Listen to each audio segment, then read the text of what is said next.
Question है, इसका question है what what what is the require for good teaching. बोलते हैं गुड टीचिंग के लिए क्या रिक्वायर होता है। What is required for good teaching, good teaching के लिए क्या रिक्वायर होता है। गुड टीचिंग के लिए क्या रिक्वायर होता है। तो नंबर नंबर एक पर है, देखिए diagnosis, remedy, direction, feedback. Diagnosis, remedy, direction, feedback.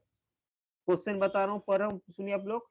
What is required for good teaching, what is require for good teaching, good teaching के लिए क्या रिक्वायर है, क्या रिक्वायर है, गुड टीचिंग के लिए क्या रिक्वायर है। What is require for good teaching, diagnosis, remedy, direction और फीडबैक। डायग्नोसिस,